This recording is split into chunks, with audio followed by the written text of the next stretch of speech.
ठीक है। What do understand by part of speech, rain and Martin की language में समझते हैं कि रेन एंड मार्टिन क्या कहना चाह रहे हैं। तो ध्यान दें, क्या है जी, words are divided into different kinds or classes. जितने भी प्रकार के वर्ड आप देखते हो, जो बोलते हो दैनिक जीवन में या किसी भी सेंटेंस में आपको मिलता है, या आप स्पीच देते हो, तो स्पीच भी तो सेंटेंसेस से ही बने होते हैं, और जो सेंटेंसेस हैं वर्ड से बने होते हैं। तो क्या उन वर्ड्स को हम डिफरेंट पार्ट्स में डिवाइड कर सकते हैं? क्या हम उनको डिफरेंट यूनिट दे सकते हैं? इसी चीज की बात पार्ट ऑफ स्पीच बोलता है। ये कहता है कि जितने भी वर्ड्स हैं, हम उनको क्या कर सकते हैं, डिफरेंट काइंड में या डिफरेंट क्लास में डिवाइड कर सकते हैं। यानी दो एक स्पेशल कुछ क्वालिटीज होंगी, उन क्वालिटीज को हम जिन जिन वर्ड में पाएंगे, उसके आधार पे हम उनको एक अलग यूनिट में रख देंगे, एक अलग कैटेगरी में रख देंगे, एक स्पेसिफिक क्वालिटीज वाले। तो ये जो अलग अलग कैटेगरी में रखने की बात हो रही है सेम क्वालिटी वाले वर्ड्स को, ठीक है, उन्हीं को हम पार्ट ऑफ स्पीच बोलते हैं। अब आप किसी वर्ड को, ठीक है, कैसे उनको डिफरेंट काइंड या क्लासेज में रख पाओगे? उसके लिए एक चीज है, रेन एंड मार्टिन कहते हैं कि उसके लिए आपको क्या करना पड़ेगा, देखना पड़ेगा कि वर्ड का यूज क्या है, जो पर्टिकुलर वर्ड है उसका यूसेज क्या है। That is according to the work. अगर आपको यूसेज समझना है तो फिर आपको कुछ और भी समझना पड़ेगा। क्या समझना पड़ेगा? That is according to the work they do in a sentence. तो कोई भी वर्ड किसी सेंटेंस में जो काम करता है, उसी के काम करने के आधार पे उसका यूसेज तय होता है, ठीक है, और उसी यूसेज के आधार पे हम उसको डिफरेंट काइंड्स में डिवाइड करते हैं, डिफरेंट क्लास में डिवाइड करते हैं, और उसी को हम पार्ट ऑफ स्पीच कहते हैं। ठीक है, तो आप दूसरे शब्दों में कहें कि different words have their function, ठीक है, different work and function in a sentence, and on the basis of their function and use in a sentence we divide them in different kinds या classes, that is called part of speech. बस। अब ये जो part of speech है, ये 8 है total. Noun, pronoun, adverb, conjunction, ठीक है, ऐसे करके ये 8 आपके सामने दिखाई दे रहे हैं। ठीक है। अब एक बात ध्यान देना है कि जो अभी लेटेस्ट, देखो ये ट्रेडिशनल वर्ड है पार्ट ऑफ स्पीच। ये क्या है? ट्रेडिशनल वर्ड है। ये वर्षों से चला आ रहा है, जब से हम पार्ट ऑफ स्पीच को पढ़ रहे हैं। क्या आप लोग को पता है कि इसके लिए कोई नया वर्ड, जो अभी नए नए जो लिंग्विस्ट आ रहे हैं, जो नए लिंग्विस्ट आ रहे हैं, जो भाषा के बड़े बड़े विद्वान आ रहे हैं, उन्होंने इसके लिए एक नया टर्म निकाला है। उन्होंने कहा कि इसको एक नया टर्म हम देंगे। क्या कोई बता सकता है कि नया टर्म इसको क्या बोला जाता है? ठीक है, जो पार्ट ऑफ स्पीच है, क्या उसको कुछ और भी आप बोल सकते हैं? कैन एनीवन टेल और गेस? बहुत ही सिंपल है। इसके लिए जो वर्ड है उसे बोला जाता है वर्ड क्लासेस। ये जो पार्ट ऑफ स्पीच है ना, इसके लिए जो लिंग्विस्ट अभी लेटेस्ट टर्म यूज करते हैं, वो कहते हैं वर्ड क्लासेस। सिंपल सी बात है, यही चीज को डिफाइन किया गया है, उसी चीज को आपने एक अलग इसको एक वो दे दिया, संज्ञा दे दिया, वर्ड क्लासेस। तो ये वर्ड जो पार्ट ऑफ स्पीच है, ये वर्ड की क्लासेस ही होते हैं, उनके डिफरेंस ग्रुप होते हैं, काइंड्स होते हैं। ठीक है। अब आगे बढ़ते हैं। आपने 8 ये पार्ट ऑफ स्पीच होते हैं, बारी बारी से एक एक को पढ़ते हैं बिना समय गवाए। ठीक है। तो देखिए, सबसे पहला जो आपका पार्ट ऑफ स्पीच है आपके सामने, या वर्ड क्लासेस है, सबसे पहला वर्ड क्लास, उसे आप नाउन बोलते हैं। ठीक है, आप इसे बचपन से पढ़ते आ रहे हैं, नाउन। ठीक है, तो नाउन क्या है जी? Noun is a word use as the name of a person, place और थिंग। ठीक है, ये अभी आप एकदम शुरुआती दौर में अक्सर हम यही पढ़ते आते हैं। जैसे हमारे अंदर जैसे छोटे पे भी थे, हम लोग को रट लेते थे कि नाउन क्या है, तो संज्ञा किसी वस्तु, व्यक्ति या स्थान के नाम को बोलते हैं, जैसे राम, सीता आदि। तो अब ध्यान देना कि जब आप नाउन चैप्टर इनका पढ़ोगे रेन एंड मार्टिन का, तो थोड़ा वहां उन्होंने अच्छे से बताया है। ठीक है, अच्छे से बताया है कि नाउन है क्या। यहाँ वो चीजें क्लियर नहीं हो पा रही हैं। तो ध्यान रखना कि पर्सन, प्लेस तो हो गया, लेकिन थिंग, अगर आप थिंग में केवल वस्तुओं को मानोगे तो फिर बहुत सी चीजें बच जा रही हैं। और जबकि नाउन, अभी चंचल ने कहा कि कोई भी चीज जो आपको दिख जाए वो नाउन है। ठीक है, तो आप एक तरीका ये ध्यान दो कि जब आप थिंग की बात कर रहे हैं तो थिंग में दोनों प्रकार की चीज ले लो, ऐसी चीजें जिन्हें आप टच कर सकते हो और ऐसी चीजें जिन्हें आप टच नहीं कर सकते, यानी जो एब्स्ट्रैक्ट है। तो नाउन की डेफिनेशन तब जाके कंप्लीट हो पाएगी। तो आप या तो फिर अब जैसे कुछ लोगों ने ये कहना शुरू किया, अच्छा एक काम करो, आप एक काम करो, noun is the name of a person place animal or thing. तो एनिमल से बात बनती नहीं है, फिर थिंग वाला कॉन्सेप्ट क्लियर नहीं होता है। तो या तो आप इसे मानो कि थिंग का मतलब ये हुआ कि जितनी भी कॉन्क्रीट चीजें हैं और या फिर एब्स्ट्रैक्ट चीजें हैं जिनको आप छू नहीं सकते, ठीक है, देख नहीं सकते, केवल महसूस कर सकते हैं।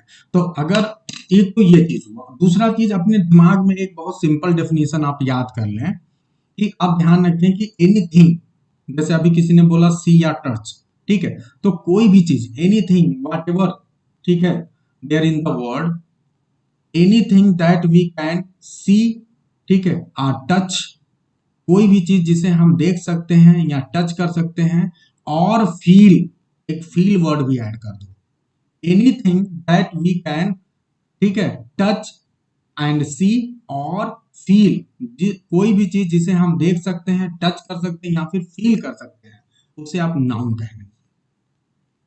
कैसे? जैसे आप अपनी आंखों को खोलो और आंखों से जो चीज आपको दिखाई दे दे, ये शर्त है कि वो नाउन ही है। जो भी चीज आपको दिखाई दे देगी वो नाउन हो जाएगा, ठीक है। तो इस धरती से लेकर उस आकाश तक जहां आपको जो भी चीज इस बीच में दिखाई देते, जिसको छू लो आप, उनको आप नाउन समझ लो, बहुत ही सिंपल वे में, ठीक है। और ऐसी भी चीज जो दिखाई नहीं देगी, जैसे आप सपोज करिए कि टुनटुन जो है देखा कि कोई जा रहा है, तो टुनटुन ने देखा कोई जा रहा है, कोई एक्स जा रहे हैं पर्सन, और उनके जेब से जो है कुछ रुपये गिर गए।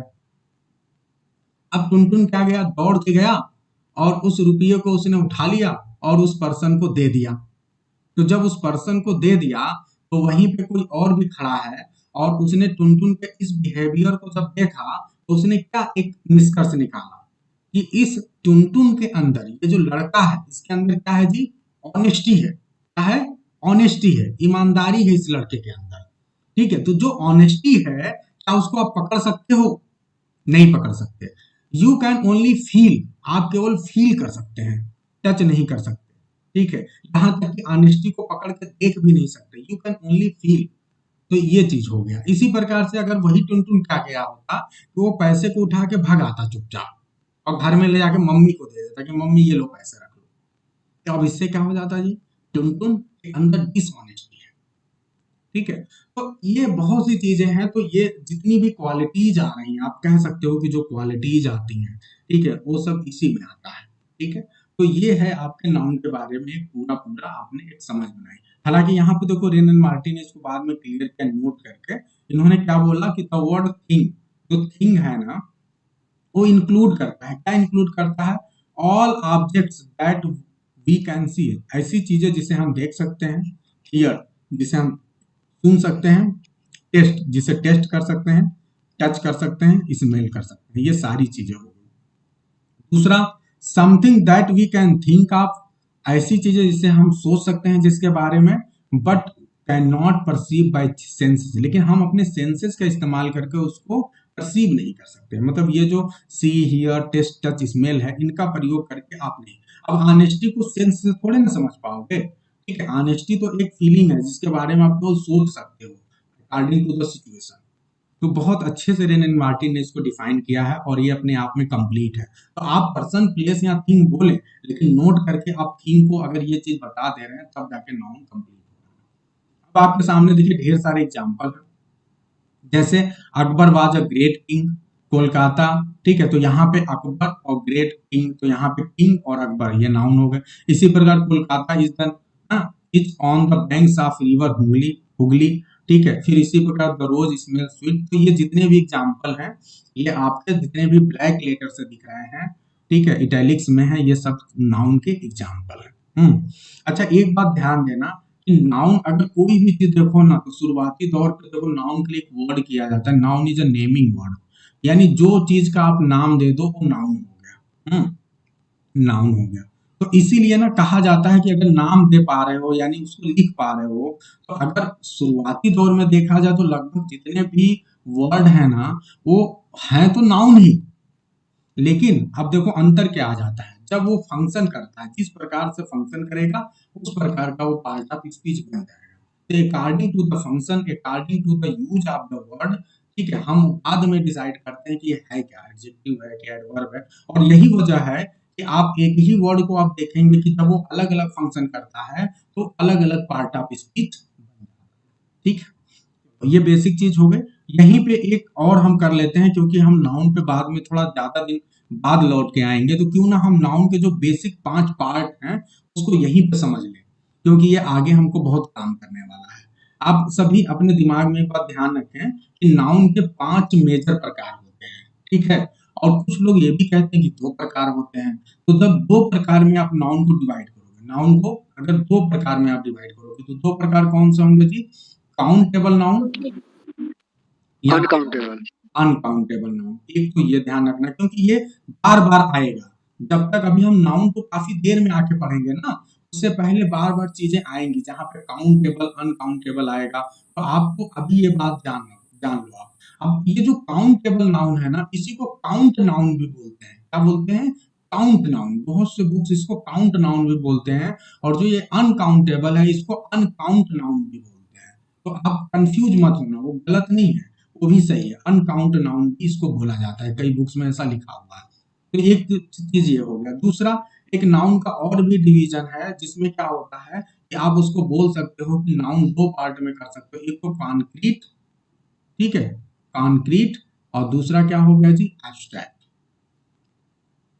तो कहीं ना कहीं ये यही चीज है, जो अनकाउंटेबल है उसको आप एब्स्ट्रैक्ट, लेकिन यहाँ पे कंफ्यूजन हो जाएगा, क्योंकि अनकाउंटेबल में सारी चीजें एब्स्ट्रैक्ट नहीं होती हैं। तो इसीलिए आप इसको जो है अलग ही रखो, कि एक दूसरा भी टाइप है नाउन का, जिसमें आप एक पार्ट को काउंटेबल कॉन्क्रीट बोलोगे और दूसरे को आप एब्स्ट्रैक्ट बोलोगे। कॉन्क्रीट का मतलब पहली वाली चीज जिसे हम देख सकते हैं, सुन सकते हैं, ठीक है, टेस्ट कर सकते हैं, टच कर सकते हैं, स्मेल कर सकते हैं। एब्स्ट्रैक्ट में क्या होगा? जिसे हम केवल थिंक कर सकते हैं, सोच सकते हैं, ठीक है। तो ये एब्स्ट्रैक्ट में आ जाएगा। तो ये दोनों प्रकार आपने जाना। और एक जो तीसरा प्रकार है वो आप सभी को जानना चाहिए, वही मेजर है। वो तीसरा प्रकार ये है कि आप नाउन को 5 भागों में बांट सकते हो, ठीक है। तो 5 काइंड्स हैं नाउन के। वो 5 प्रकार आप सभी बचपन से पढ़ते आ रहे हो, कोई बहुत बड़ी चीज नहीं है। बताओ जी, वो 5 प्रकार कौन कौन से हैं? Proper noun, common noun, collective noun, material noun, abstract noun. बहुत अच्छा। तो हम आपसे हमेशा कहेंगे कि आप प्रॉपर की बजाय पहले कॉमन बोला करिए, ठीक है। कॉमन के बाद क्या बोलिए जी? प्रॉपर नाउन बोलिए। फिर उसके बाद क्या बोलिए? Common, proper. फिर उसके बाद कलेक्टिव नाउन बोलिए। फिर आप मटेरियल बोलिए। फिर आप बोलिए एब्स्ट्रैक्ट। ये टोटल जो है 5 प्रकार आपके हो गए, ठीक है। अब जो है नाउन की ये जो 5 प्रकार हैं, इसका एक एग्जाम्पल लेके आप लोग कुछ ऐसा एग्जाम्पल लीजिए जिससे ये पांचों एक ही बार में समझ में आ जाए। देखो, कॉमन नाउन का मतलब, जब मेरा केंद्रीय विद्यालय का इंटरव्यू था तो मुझसे यही कहा गया कि आप पार्ट ऑफ स्पीच पढ़ाइए। सपोज करिए we are the students and now you have to teach part of speech. तो मैंने उन लोग को पढ़ाया था। तो मैंने जब बताना शुरू किया, फिर उसके बाद उन्होंने, जैसे मैं प्रॉपर कॉमन नाउन पे आया तो वो तुरंत पूछते, okay what is the difference between common noun and proper noun. तो ऐसे आप जैसे कोई चीज बताओगे तो वो आपसे छोटी छोटी चीजें पूछते हैं, और आपको उसके लिए तैयार रहना है बताने के लिए, ठीक है।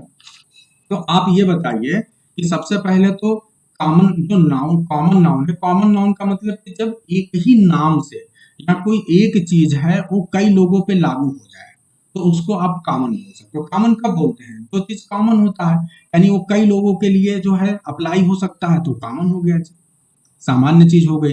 जैसे आपने कहा बेंच, तो जब आप बेंच बोलोगे तो चाहे जैसा बेंच हो, चौड़ा हो, मोटा हो, चाहे लंबा हो, छोटा हो, सब बेंच ही कहलाएंगे, ठीक है। तो बेंच हो गया। बेंच का एक स्ट्रक्चर होता है, उस तरह स्ट्रक्चर का कोई भी होगा वो बेंच ही कहलाएगा। जब आप चेयर बोलोगे तो चेयर किसी भी प्रकार का हो सकता है, चाहे लोहे का चेयर हो, चाहे वुड का चेयर हो, लेकिन वो चेयर के स्ट्रक्चर में है तो चेयर ही कहलाएगा। तो वही चीजें हैं। तो कॉमन नाउन ये हो गया। तो कॉमन नाउन का एक एग्जाम्पल लेते हैं, स्टूडेंट्स। तो अब बताइए, जैसे स्टूडेंट कोई भी हो, वो सब स्टूडेंट है। ठीक है, जैसे आप किसी भी कॉलेज में जाते हैं तो कॉलेज में सब क्या हो गए, जितने भी बच्चे हैं वो सब स्टूडेंट हो गए, यानी ये स्टूडेंट वर्ड है ये सबके लिए कॉमन है, सबको आप कॉमनली स्टूडेंट कह के किसी को भी बुला सकते हो आप, तो इसलिए कॉमन नाउन हो गया। ठीक है, अब आप क्या करो कि किसी एक पर्टिकुलर पर्सन के लिए कोई संबोधन यूज करना है, तो स्टूडेंट का कोई ना कोई नाम होगा, तो आपने नाम ले लिया, सपोज करिए आपने राजू बोल दिया, तो ये प्रॉपर नाउन हो गया। ठीक है, फिर उसके बाद से क्या हुआ, जब आप स्टूडेंट के ग्रुप की बात करेंगे, तो स्टूडेंट के ग्रुप की बात करेंगे तो क्या बन जाएगा जी, क्लास। ठीक है, तो कोई क्लास हो गया, जैसे क्लास हमने कहा बीए पार्ट वन, ठीक है, या बीए पार्ट वन, तो ये क्या हो गया जी, एक क्लास हो गया, यानी ये स्टूडेंट के ग्रुप को रिप्रेजेंट करता है कि बीए पार्ट वन में इतने बच्चे होंगे। फिर उसके बाद मटेरियल क्या हो गया, मटेरियल मतलब जो कोई भी ऐसी चीज के बारे में बात करो जो किसी चीज से बनी हो, तो बच्चे क्या यूज करते हैं, इंक यूज करते हैं। ठीक है, जब पेन वगैरह यूज करते हैं तो इंक वगैरह हो गया ना, तो वो सब मटेरियल नाउन की कैटेगरी में चला जाएगा। फिर उसके बाद से क्या हो गया जी, जब आप एब्स्ट्रैक्ट नाउन की बात करोगे तो एब्स्ट्रैक्ट नाउन में वो चीजें आ जाएंगी जिन्हें आप अपने सेंसेस से नहीं समझ सकते हो, केवल सोच सकते हो उन चीजों के बारे में। तो अगर कोई बच्चा स्टूडेंट है तो क्या होगा, वो इंटेलिजेंट हो सकता है।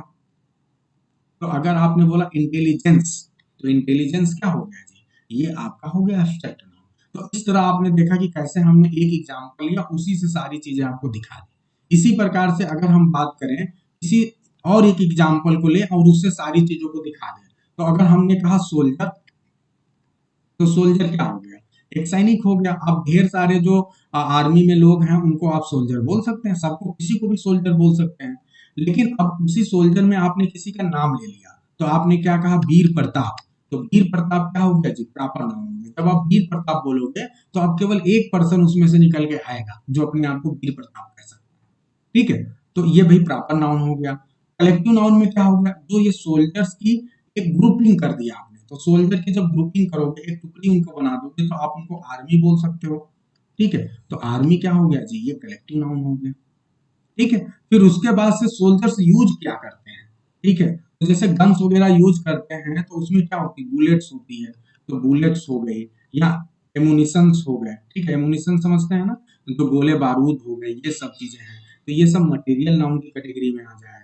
और अगर आप एब्स्ट्रैक्ट नाउन की बात करेंगे तो एब्स्ट्रैक्ट नाउन में क्या होगा जी, इन सोल्जर्स के अंदर क्या एब्स्ट्रैक्ट नाउन हो सकता है, बताओ जी, fast anyone, bravery bravery bravery bravery हो सकता है, और क्या हो सकता है, और बताइए, करेज करेज हो सकता है, और क्या हो सकता है बताइए, प्राइड पैट्रिया, बहुत सही, सर स्वीटनेस प्राइड हो गया, पैट्रियाटिज्म हो गया। ठीक है, ठीक है, ऐसे बहुत सी चीजें हो गई, है ना, तो ये सारी चीजें आ गई। तो मेरे ख्याल से देखो एक पूरा एग्जांपल देके मैंने बता दिया। अगर आप कभी इंटरव्यू में कभी जाओ, आप लोग ये मत सोचो नहीं नहीं हम तो केवल एलडी ग्रेड का एग्जाम देंगे, वहां हमें इंटरव्यू नहीं देना। आप लोग अपने लक्ष्य को ऊपर लेके चलिए। जब अब की बार आप ग्रामर सीख ही रहे हो, तो आप अपने आप को मान के चलो कि अब जितनी भी परीक्षाएं होंगी पीजीटी की या जहां भी, हम इंटरव्यू तक के लेवल का सोच के चल रहे हैं। अगर कल हमसे बोल दिया गया कि भैया आप जो है नाउन के जो पांचों प्रकार हैं उनको भी एग्जाम्पल बताओ, तो आप कैसे एग्जाम्पल के साथ बता पाओगे, एक प्रकार का एग्जाम्पल लेके पूरे बता दो एक साथ। ठीक है, तो ये हो गया आपका, तो ये है। अब जैसे बेसिकली मैंने आपको एक अभी बताया था ना कि नाउन को आप दो पार्ट में डिवाइड कर सकते हैं। ठीक है, कौन कौन से दो part, concrete noun and abstract noun. तो आप जानते हैं जो कॉन्क्रीट नाउन है, एक तो एब्स्ट्रैक्ट नाउन आपको सीधे सीधे ये दिख ही रहा है, और ये जितने भी चार आपको दिख रहे हैं ना, इनको आप क्या बोल सकते हो, ये चारों जो है वास्तव में कॉन्क्रीट नाउन है। क्या है जी, कॉन्क्रीट नाउन। क्यों, क्योंकि आप इन सबको अपने सेंसेस की मदद से देख सकते हो, समझ सकते हो, तो ये कॉन्क्रीट नाउन। तो कहीं ना कहीं ये जो शुरू के चार हैं, कॉमन, प्रॉपर, कलेक्टिव, मटेरियल, ये कॉन्क्रीट नाउन की कैटेगरी में आते हैं, और सबसे लास्ट वाला तो एब्स्ट्रैक्ट अलग है ही। ठीक है, तो ये चीजें होगी, तो मेरे ख्याल से क्लियर है एकदम से। और यही है कॉमन नाउन की, मतलब कभी भी है। और अगर सिर्फ आपसे बोला जाए अच्छा भैया कॉमन नाउन और प्रॉपर नाउन में डिफरेंस बताओ, अक्सर ये पूछ दिया जाता है, तो आप बताइए कि जब कई चीजों को आप एक नेम से बुलाएं, एकदम सिंपल लैंग्वेज में, जब कई चीजें रखी हुई हैं या कई लोग हैं, सबको एक नाम से बुला दो तो कॉमन नाउन हो गया। फिर क्या हो गया, जब उसको एक पर्टिकुलर नाम दे दो तो प्रॉपर नाउन हो गया। जैसे आपने बोला सिटी सिटी सिटी, तो तब तक सिटी सिटी बोल ले, कोई बात नहीं, कॉमन नाउन। लेकिन आपने बोल दिया इलाहाबाद, बनारस, दिल्ली, तो प्रॉपर नाउन हो गया। तो यही बस अंतर है। ठीक है, आपने बोला बॉय बॉय बॉय, और जैसे बोल दिया टुन टुन, तो अब केवल टुनटुन ही खड़ा होगा। अब बॉय बॉय बोलोगे तो इशारा करोगे आप, ठीक है, तो ये अंतर है। अब एक बात और यहीं पे ध्यान रखना कि कोई भी कॉमन नाउन जो है, ठीक है, कोई प्रॉपर नाउन भी कॉमन हो सकता है। अब वहां अंतर होगा, जब कोई प्रॉपर नाउन कॉमन कब होगा, बस एक छोटी सी बात समझना, वो कब होगा, अगर एक सिंपल सेंस में ध्यान दें तो तब होगा जब सपोज करो कि एक क्लास में मैंने कहा राजू, तो राजू जैसे मैंने बोला तो 5 ठो राजू खड़े हो गए, मैंने कहा राजू, तो अब राजू कितने खड़े हो गए, 5। तो इसका मतलब क्या हो गया भाई, एक ही नाम से कई लोग को आप बुला पा रहे हैं, तो ये फिर कॉमन नाउन हो गया। तो अब क्या हो गया, तो अब आपको क्या करना पड़ेगा इस केस में, क्योंकि ये 4 राजू नाम से बच्चे हैं, तो इनको इनका नामकरण करना पड़ेगा, राजू 1, राजू 2, राजू 3, राजू 4, या फिर कुछ और नामकरण कर दो। तो कुछ भी कर दो, फादर के नाम के साथ कनेक्ट करते हैं, या इनके जो टाइटिल का पहला लेटर है वो ले लो टाइटिल के साथ, तब उस केस में प्रॉपर नाउन कहलाएगा। तो ये बात हमेशा ध्यान रखना कि ये कलेक्टिव नाउन भी कॉमन नाउन हो सकता है, और ये जो आपका प्रॉपर नाउन है ये भी कॉमन नाउन हो सकता है, लेकिन वही शर्त है कि क्या वो जो है एक ही चीज जो है क्या कई चीजों को रिप्रेजेंट कर रही है, तो यस। जैसे आप क्लास है, तो आप सपोज करो कि अगर आप किसी कॉलेज में गए, किसी स्कूल में गए, तो वहां क्लास बोलोगे तो क्या क्लास से किसी स्टूडेंट को ढूंढ सकते हो, नहीं ढूंढ सकते। तो क्योंकि क्लास वहां पे एक कॉमन नाउन की तरह हो गया, क्यों, क्योंकि ढेर सारी क्लासेज हैं, सारी क्लास ही तो है, तो कॉमन नाउन हो गया। लेकिन जब आपने बोला क्लास बीए पार्ट 1, या बीए पार्ट 1, ठीक है, आप पार्ट 2 आपने बोला, पार्ट 1 बोला, ठीक है, तो इस तरह से, या क्लास बीए सेक्शन 1, तो अब जब ये सेक्शन 1 पार्ट 1 पार्ट 2 आपने लगाया, तब जाके वो प्रॉपर बन पाया। तो ध्यान रखना कि कलेक्टिव नाउन भी प्रॉपर नाउन या कॉमन नाउन हो सकता है, इसी तरह से प्रॉपर नाउन भी कॉमन नाउन हो सकता है, एक सिंपल सेंस में जो मैंने आपको बताया। तो ये अपने माइंड में छोटी छोटी बातें आपको ध्यान रखनी है। जैसे आप देखते हैं, कई बार हमने देखा है कि लोग कहते हैं कि अभी जैसे मैं हूँ, तो मुझे लोग कहते हैं मौर्य जी बताइए, तो अब मौर्य जी क्या है, ये प्रॉपर नाउन नहीं है। अगर 10 लोग मौर्य हैं, या मेरी फैमिली के जितने भी लोग हैं, तो सारे मौर्य हो गए ना, तो अगर सब मौर्य हैं तो उस केस में वो कॉमन नाउन हो गया। और जब मेरा नाम लेके कोई बोला कि अच्छा शैलेंद्र मौर्य, तो उस केस में मैं प्रॉपर नाउन होगा। तो ये हमेशा ध्यान रखना, ऐसे छोटी छोटी बातें हैं, लेकिन ये आपके माइंड में एकदम क्लियर होना चाहिए। तो ये हमने देख लिया सारी चीजें, ठीक है। अब आगे जो है इस पे एक चैप्टर है, वो तो जब नाउन पढ़ेंगे तब डीपर लेवल पे देखेंगे। तो ये हमने नाउन देख लिया बहुत अच्छे से, मेरे ख्याल से किसी को कोई दिक्कत नहीं हुआ होगा। अब हम आगे बढ़ते हैं प्रोनाउन पे, ठीक है।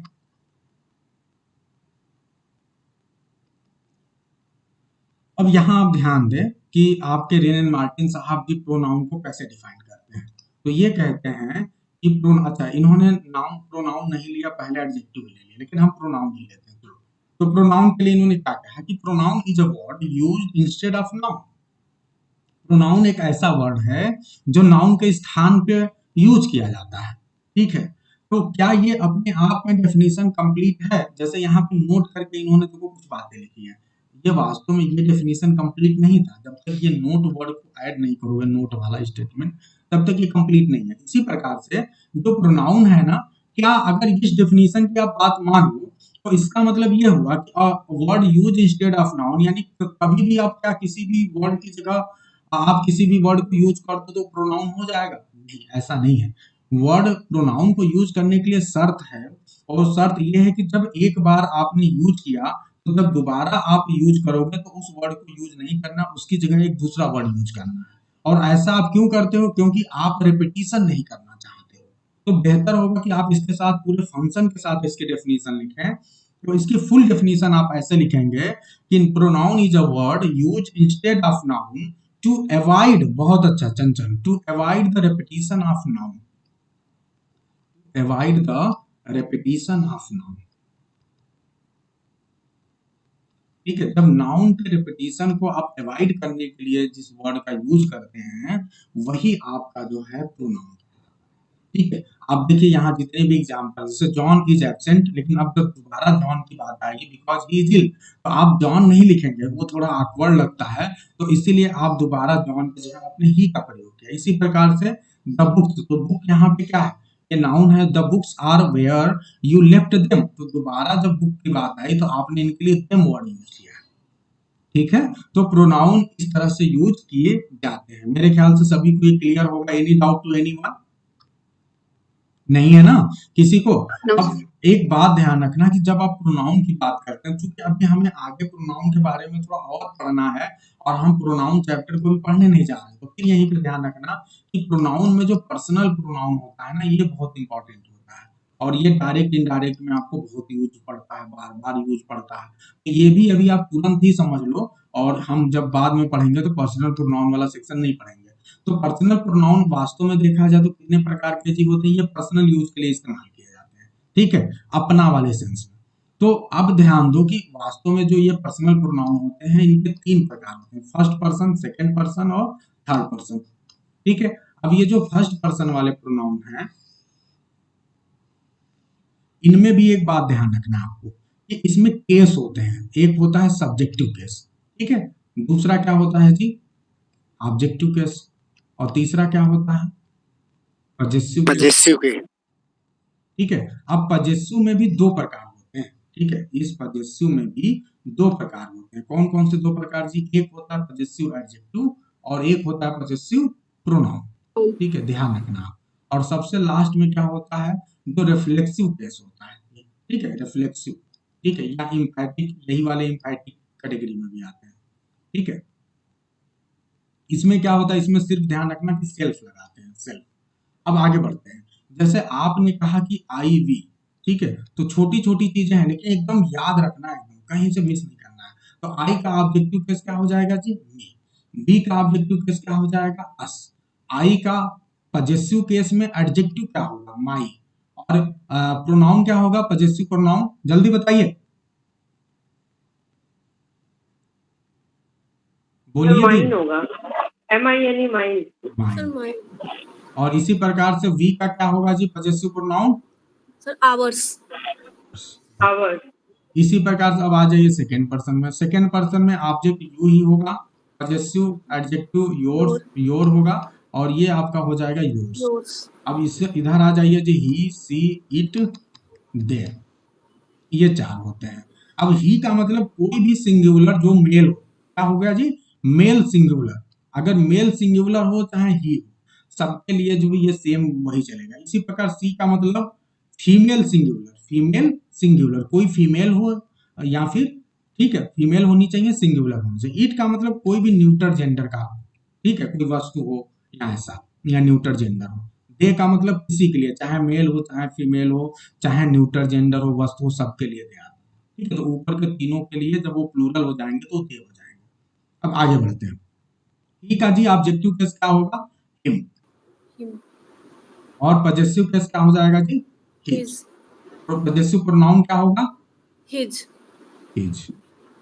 यहाँ पे क्या होगा, हर, ठीक है, ऑब्जेक्टिव केस। यहाँ क्या होगा, possessive pronoun, sir her. Her. और possessive adjective, possessive pronoun hers, ठीक हर्स। है, ओके गुड। आगे बढ़ते हैं, इट का क्या होगा जी, इट ही होगा। यहाँ पे क्या हो जाएगा, इट्स। इट्स। और पजेसिव प्रोनाउन इसका आता ही नहीं है अक्सर, ठीक है, अगर आएगा तो वो इट्स ही जाएगा, ठीक है, लेकिन आता नहीं है। अब दे का क्या देखेंगे जी, दे का देम, और यहाँ क्या हो जाएगा, देयर, देयर। यहाँ पे डियर। देयर्स। क्लियर है, ये बहुत छोटी चीजें हैं लेकिन इसे एकदम आपके दिमाग में एकदम ये रटा होना चाहिए, कहीं से किसी प्रकार का डाउट नहीं होना चाहिए। तभी आप जो जब नरेशन करेंगे या आगे बहुत सी चीजें देखेंगे तो पर्सनल प्रोनाउन एकदम कंपलसरी है आप सभी को जानना, और एकदम आपके दिमाग में रटा होना चाहिए, ठीक है। तो ये आपके पर्सनल प्रोनाउन है। यहाँ एक बेसिक चीज ध्यान रखना कि अगर आपसे कभी किसी ने कह दिया कि भाई ये बताओ कि आप प्रोनाउन आप बात कर रहे हो तो पर्सनल प्रोनाउन और पर्सनल एडजेक्टिव में क्या अंतर है, ठीक है, पजेसिव प्रोनाउन और पजेसिव एडजेक्टिव में क्या बेसिक अंतर है, तो जल्दी से बता दीजिए आप लोग बहुत बार पढ़ते ही आ रहे हैं, जल्दी से बताइए। अगर मैं पूछूं आपसे कि पजेसिव प्रोनाउन और पजेसिव एडजेक्टिव में क्या अंतर है, तो पहले एक सेंटेंस लिखते हैं। सर आप मुझे पजेसिव एडजेक्टिव के बाद हमेशा नाउन पजेसिव आएगा, एडजेक्टिव और नाउन और पहले आएगा। नाउन एज अ सब्जेक्ट काम करेगा या ऑब्जेक्ट। सब्जेक्ट का काम करेगा, सर नहीं सर, ऑब्जेक्ट या सब्जेक्ट, ये सर ये प्रोनाउन ऑब्जेक्ट में अच्छा सर। अच्छा, चलो, सर पजेसिव एडजेक्टिव अपने बाद नाउन लेता है बट प्रोनाउन नहीं लेता। यस। एक बात ध्यान देना कि जो पजेसिव एडजेक्टिव है ये हमेशा जो है नाउन के साथ यूज होगा, लेकिन पजेसिव प्रोनाउन हमेशा अकेले यूज होगा। ये स्ट्रक्चरल डिफरेंस आपको बताना चाहिए कि ये हमेशा कैसे होगा जी। स्ट्रक्चरल डिफरेंस क्या होगा, जैसे आपने बोलेंगे तो आप बोलेंगे माई कार, ये बोलेंगे, ठीक है। लेकिन जब उसकी बात होगी तो आप बोलेंगे द कार इज माइन, वो अकेले आ जाएगा, द कार इज माइन। तो आप एक बोल रहे हो कि दिस इज माई कार, तो आपने माई के साथ क्या हुआ जी, कार लगाया है, यानी पजेसिव एडजेक्टिव अपने साथ नाउन ले रहा है। लेकिन जब पजेसिव प्रोनाउन की बात कर रहे हो तो ये अकेले आ रहा है। तो ये तो पहली चीज स्ट्रक्चरल डिफरेंस आपको समझ में आ गया है। दूसरा क्या है कि जब भी देखो ध्यान दो, पजेसिव प्रोनाउन का यूज बस एक ही शर्त में करते हैं, एक ही सिचुएशन में करते हैं, जब आप किसी चीज के ऊपर अपने अधिकार को जोर दिखा के बताते हो, थोड़ा फोर्स के साथ अपने अधिकार को बताते हो, तो पजेसिव प्रोनाउन का यूज करते हैं। और जो नॉर्मल कंडीशन में सिर्फ अपने अधिकार को बताते हो तो वो आपका पजेसिव एडजेक्टिव होता है। जैसे आपने सिंपल वे में कह दिया दिस इज माई कार, तो ये भी आपके कार के अधिकार को दिखा रहा है, लेकिन उतना फोर्स नहीं है इस बारे में। लेकिन जब आप बोलते हो दिस कार इज माइन, तो वहां पे फोर्स है, ठीक है, थोड़ा आपका प्राइड उसमें छिपा हुआ है। तो बस ऐसे समझ लो। अब प्राइड छिपे होने के बहुत से रीजन हो सकते हैं। हो सकता है वो कार आपने अपने पैसे से खरीदी हो सकता है वो कार जो है आपने बड़ी मेहनत किया हो तब मिला हो, बहुत प्रयास करने पड़े हों। तो ये सारे रीजन होते हैं जब आप पजेसिव प्रोनाउन का यूज करते हैं, और स्पीकिंग में बहुत ज्यादा हम यूज करते हैं पजेसिव प्रोनाउन, ठीक है। जैसे आप लोगों ने देखा होगा कि पेन वगैरह कभी गायब हो गया किसी का, तो ऐसे पूछा जाता है कि ये पेन किसकी है, ठीक है।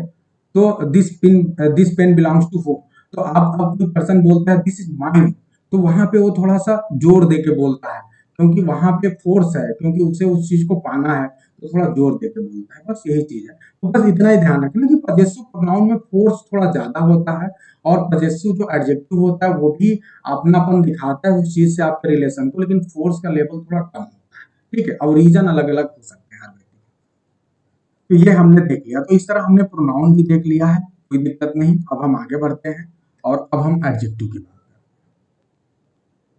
देखो जी, जो एडजेक्टिव है, एडजेक्टिव एक ऐसा वर्ड होता है जो कि क्या करता है, इसको आप यूज करते हो to add something to the meaning of noun. जब किसी नाउन के मीनिंग में कुछ ऐड करने के लिए, ठीक है, जिस वर्ड का आप यूज करते हो एडजेक्टिव कहलाता है, ठीक है।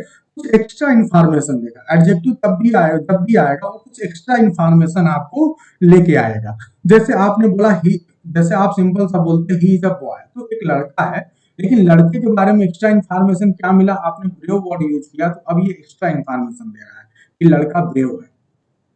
इसी प्रकार से there are 20 boys in this class, तो अब आपको पता चला कि बॉयज कितने हैं, 20 हैं, एक्स्ट्रा इन्फॉर्मेशन मिली। और क्लास की बात कर रहे हैं तो क्लास से पहले दिस लगा, यानी इस क्लास की, किसी पर्टिकुलर क्लास जो सामने है आप इशारा करके बता रहे हो, ठीक है। तो ये एक्स्ट्रा इन्फॉर्मेशन एडजेक्टिव देता है। अगर मैं पूछूं कि एडजेक्टिव के प्लेस, तो एक बड़ी चीज बता रहा हूँ, ठीक है। एडजेक्टिव के दो प्लेस होते हैं। एडजेक्टिव जब आप यूज करते हैं तो उसके दो प्लेस होते हैं। बताइए कौन कौन से दो प्लेस होते हैं एडजेक्टिव के, ठीक है। एडजेक्टिव के जब आप लिखते हैं एडजेक्टिव, तो उसके दो प्लेस होते हैं लिखने के आधार पे, यूज करने के आधार पे। एडजेक्टिव के दो प्रकार से आप एडजेक्टिव को यूज कर सकते हैं, दो स्ट्रक्चर में यूज करते हैं। बताइए कौन कौन से हैं दो, और उस आधार पर उसको क्या बोलते हैं। सर नाउन के साथ और वर्ब के साथ। तो क्या बोलते हैं सर एट्रीब्यूटिवली बोलते हैं जब नाउन के साथ करते हैं, और प्रेडिकेटिवली बोलते हैं जब वर्ब के साथ करते हैं। बिल्कुल। तो आप ऐसे बोल लीजिए, हाँ, कि ऐसा जो है, बिल्कुल, जब आप जो है किसी नाउन के साथ, आपने जैसे ब्रेव बॉय बोला, तो जब इस तरह का स्ट्रक्चर आएगा, ठीक है, तो उस वाले केस में ये एट्रीब्यूटिवली बोला जाएगा। क्यों? क्योंकि ये किसी के पहले आके उसकी क्वालिटी को बता रहा है, ठीक, उससे कनेक्टेड है, ठीक है। और प्रेडिकेटिवली कब बोलते हैं, जब वो अकेले आएगा, ठीक है। जैसे आपने बोला the boy is honest, the boy is honest, तो इस केस में ऑनेस्ट क्या है, ये भी एक एडजेक्टिव है, ठीक है। लेकिन ये क्या है, ये अकेले आया हुआ है, और इस केस में ये प्रेडिकेटिवली बोला जाएगा। इसका यूज जो है वो प्रेडिकेटिवली माना जाएगा, ठीक है। तो बस इतना बात ध्यान रखना कि अगर इसके साथ नाउन आएगा तो एट्रीब्यूटिवली यूज माना जाएगा, और जब ये अकेले आएगा तो फिर प्रेडिकेट से प्रेडिकेटिवली माना जाएगा, ठीक है। तो बस इतना चीज अपने माइंड में याद रखना। फिर जब हम वहां आएंगे, ये छोटी छोटी बातें मैं क्यों बता रहा हूँ कि आपके एग्जाम में आ सकता है, और बहुत छोटी बात है, इसको ध्यान रखना है यूज के आधार पर, ताकि हम जब दोबारा आए तो आपसे पूछें तो आप एकदम ब्लैंक न रहो, हमें बता सको, ठीक है। तो हमने ये तीनों पढ़ लिया, अब हम आगे पढ़ते हैं वर्ब। अच्छा, ये दीपक जी एडमिशन लिए हुए हैं। चलो देखते हैं। अब आगे बढ़ते हैं, हम वर्ब की बात करते हैं। वर्ब क्या है जी? A verb is a word used to express an action, event और स्टेट। ठीक है, वर्ब जो है क्या दिखाता है जी? हमें एक्शन दिखाता है, किसी इवेंट के बारे में बताता है, या स्टेट के बारे में बताता है। ठीक है, स्टेट का मतलब कि कोई चीज जो है किस अवस्था में है। ठीक है, तो अगर इसी आधार पे आप बोलते हैं कि वर्ब या तो एक्शन दिखाएगी या फिर नॉन एक्शन, वर्ब को स्टेट दो। एक तो इसीलिए कह सकते हो कि वर्ब एक स्टैटिक होता है और एक प्रकार होता है डायनेमिक। ठीक है, स्टैटिक और डायनेमिक, ये बात अपने दिमाग में रखना। स्टैटिक क्या होगा? जैसे आप वर्ब बी बोलते हो ना, is, am, are, was, were, ये जितने भी हैं ये सब क्या कहलाते हैं जी? Verb be. वर्ब बी ये स्टैटिक वर्ब हो गया। क्यों? क्योंकि ये क्या करता है? ये केवल स्टेट बताता है। जैसे आपने बोला आई एम इंजीनियर, तो आपने बोला आई एम इंजीनियर, तो इस केस में आप बताओ क्या कोई एक्शन पता चल रहा है? क्या कोई एक्शन पता चल रहा है आप सभी को?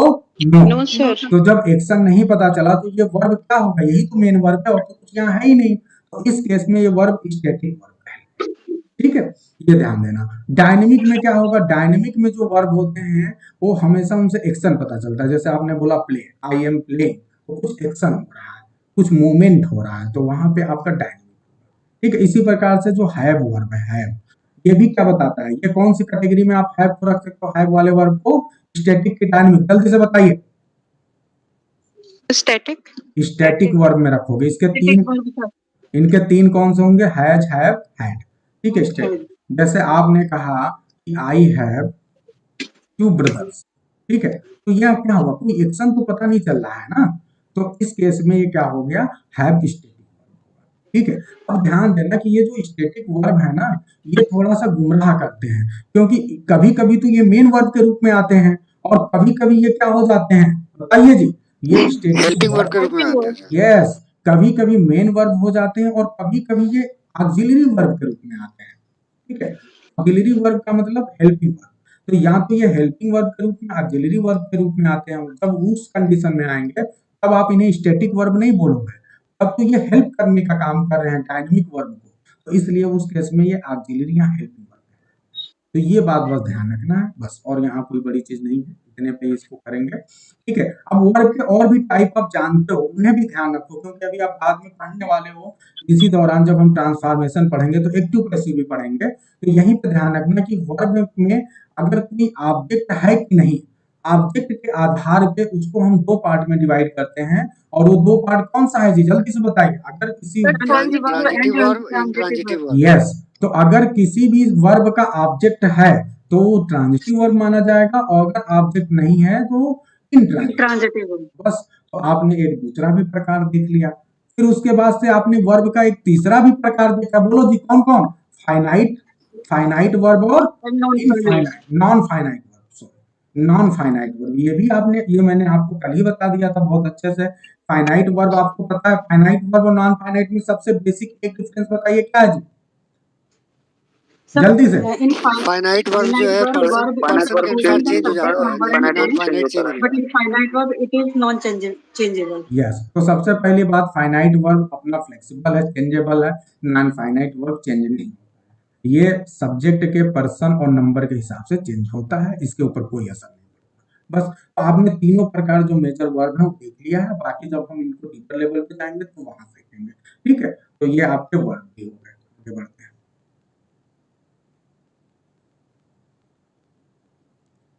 अब हम एडवर्ब की बात करते हैं। एडवर्ब क्या है जी? एडवर्ब एक ऐसा वर्ड होता है जो कि ऐड करता है, ऐड करता है something to the meaning of verb. Verb की मीनिंग में समथिंग ऐड करता है। ठीक है, तो अब देखो यहाँ एक कंप्लीट नहीं है, इसलिए नहीं आगे दिया है एडजेक्टिव की मीनिंग में ऐड करेगा और दूसरे किसी एडवर्ब की मीनिंग में ऐड करेगा। यानी एडवर्ब क्या करता है? ऐसा कंफ्यूज नहीं होना कि वर्ब लिखा है, ऐड लिखा तो इसका मतलब ऐड कर देगा वर्ब में। वर्ब में तो ऐड करेगा ही, लेकिन एडजेक्टिव में भी यदि ऐड कर सकता है और खुद अपने भी मीनिंग को थोड़ा सा और बढ़ा सकता है एक वर्ड लेके। तो आप यहाँ पर ध्यान दें, आपके सामने एग्जाम्पल है।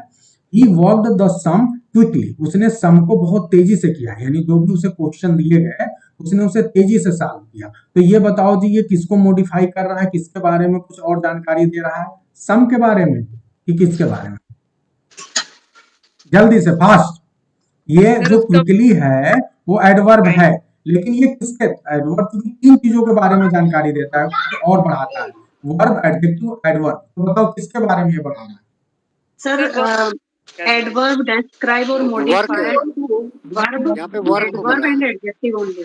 यस, ठीक है, बहुत सही। जितने लोग वर्ब बता रहे हैं वो सही है, वर्ब के बारे में, वर्क के बारे में बता रहा है कि वर्क कैसे हो रहा है, यानी वर्क को क्विकली किया जा रहा है। तो ये वर्ब की विशेषता बता रहा है, इसलिए यहाँ पे क्या होगा, ये एडवर्ब होगा।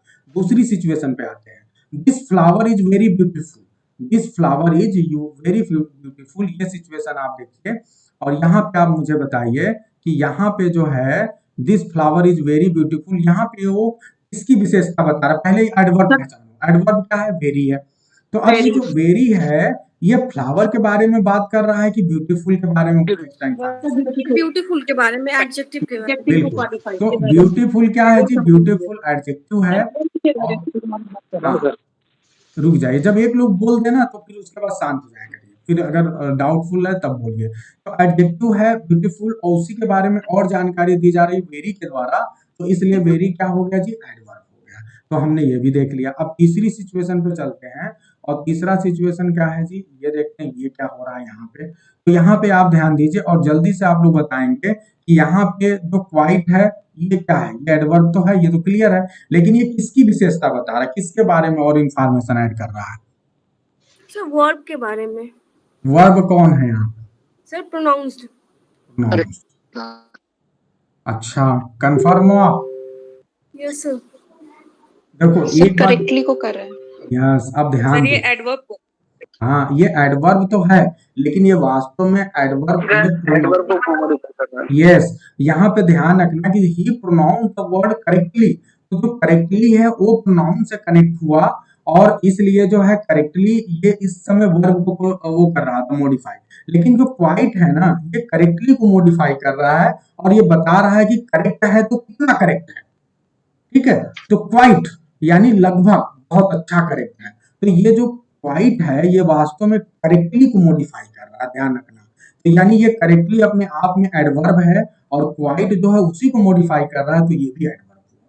ठीक है, तो ध्यान देना कि आप एडवर्ब तो सही बता सकते हो, लेकिन अगर ये पूछ के किसको मॉडिफाई कर रहे हैं तो वहां पे आप गलत हो जाएंगे, जितने लोग प्रोनाउंस को बताएंगे। तो ये सारी चीजें ध्यान रखना है, छोटी छोटी मगर मोटी बातें। एक एग्जाम्पल दे रहा हूं जिससे आप तीनों का एक बार में समझ जाओगे। सपोज करिए कि हार्टिका की शादी होने जा रही है। ये हार्टिका मेरे द्वारा दिया गया एक नाम है, इंग्लिश वर्ड हार्ट से बनाया गया है। तो अब ये हार्टिका की शादी होने वाली है और हार्टिका को देख के आए दूल्हे पक्ष के लोग और दूल्हा देखने नहीं गया था। तो अब दूल्हा ये जानना चाहता है कि हार्टिका कैसी है। ठीक है, तो अब दूल्हा जो है पूछ रहा है मम्मी से कि मम्मी बताओ हार्टिका कैसी है, हैं? तो मम्मी ने कहा कि हार्टिका सुंदर है। मम्मी ने क्या बोला कि हार्टिका इज ब्यूटीफुल। तो अब जो है अभी हार्टिका इज ब्यूटीफुल तो खुश तो हुआ, टुनटुन खुश हो गया क्योंकि टुनटुन की शादी होने वाली, खुश हो गया कि यस चलो हार्टिका ब्यूटीफुल है। तो यहाँ पे ब्यूटीफुल क्या है? एडजेक्टिव है। अब इतने से वो खुश नहीं हुआ, तो उसने कहा नहीं ब्यूटीफुल तो है लेकिन और बताओ क्या सुंदर ही है, मतलब सुंदर है। तो मम्मी ने और जोर देके बताया नहीं बेटा, हार्टिका इज वेरी ब्यूटीफुल। तो अब जो ये वेरी वर्ड है ना, ये वास्तव में इस ब्यूटीफुल को और ज्यादा मॉडिफाई कर रहा है और चूंकि एडजेक्टिव को जो मॉडिफाई करेगा क्या हो जाएगा जी? एडवर्ब हो जाएगा। लेकिन अभी वो खुश नहीं हुआ, अच्छा मम्मी बहुत ब्यूटीफुल है। तो मम्मी ने कहा नहीं इसको पूरा संतुष्ट करते नहीं, कहीं शादी से भाग ना जाए। तो उसने कहा, मम्मी ने अब की बार बोला कि हार्टिका इज वेरी वेरी ब्यूटीफुल, दोनों हाथों को ऐसे फैला के बोला। तो अब जो दोबारा वेरी आया, बताओ ये क्या है जी? जल्दी से फास्ट। सर एडवर्ब है। सर एडवर्ब है और दूसरे एडवर्ब वेरी को ही ऐड कर रहा है मीनिंग। यस, तो ये वेरी को और ज्यादा मॉडिफाई कर रहा है और ये भी एडवर्ब है। ठीक है, तो ये एकदम से ध्यान रखना आप लोग। और अगर मुझे बहुत अच्छा लगेगा कि आप में से कोई मुझे जो है, देखो ये तो बहुत आसान है कि आप किसी एडजेक्टिव से पहले वेरी लगा के उसको मॉडिफाई कर लो। क्या आप लोग की और तरीके से किसी वर्ब को मॉडिफाई कर सकते हैं? किसी वर्ब में जो है वर्ब को मॉडिफाई करते हुए एडजेक्टिव बनाएं। जल्दी से 2-3 एग्जांपल आप सभी को मौके दे रहा हूँ, जल्दी से बताइए। Sir she runs fast. She runs fast. ठीक है, तो यहाँ पे रन की विशेषता बता रहा है, मॉडिफाई कर रहा है फास्ट। ठीक है, बहुत अच्छा। और बताइए जी, दूसरे लोग बताएं। अगर इन्होंने बोला रन्स फास्ट, तो यहाँ पे क्या हो गया जी, फास्ट एडवर्ब है, क्योंकि ये रन को वो कर रहा, मॉडिफाई कर रहा है। और बताइए जल्दी से, fast. Anyone else? Cried loudly. He cried loudly, बहुत अच्छा, बहुत अच्छे अच्छे वर्ड आप लोग ला रहे हैं। क्राइड लाउडली, तो यहाँ पे जो लाउडली है वो क्राई को मॉडिफाई कर रहा है, तो हो गया। चलो और बताइए फास्ट। Anyone else? सबको बताना है, कोशिश करिए, तब सीखेंगे आप लोग। Sir please repeat question once again. Okay, question is that you have to give some example. Give some examples where you find the adverb modifying, ठीक है, either verb or an adverb, ठीक है, या तो एडवर्ब को modify करे या किसी वर्ब को मॉडिफाई करे। एडजेक्टिव को मॉडिफाई करते हुए मत बताइए मुझे, क्योंकि एडजेक्टिव वाला बहुत आसान होता है। तो बताइए। He walks very slowly.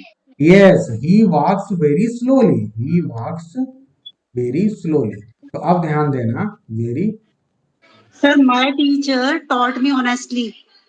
Good. My teacher taught me honestly, बिल्कुल सही है। ऑनेस्टली यहाँ पे एडवर्ब हो गया। और बताइए, सब लोग बताइए, सब लोग एक एग्जांपल दे दो।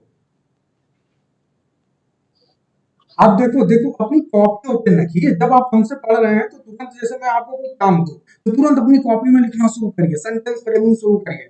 लापरवाही नहीं। ये 1 घंटे का क्लास बहुत ज्यादा हाइपर एक्टिविटी का क्लास होना चाहिए आप सभी के लिए, ठीक है, बहुत ज्यादा मतलब आप एकदम एक्टिव रहें। तुरंत कुछ बोला जाए, तुरंत अपनी कॉपी पे बनाना शुरू करें। रफ कॉपी आपके सामने होना चाहिए, ठीक है, तुरंत बनाए, तुरंत बताएं।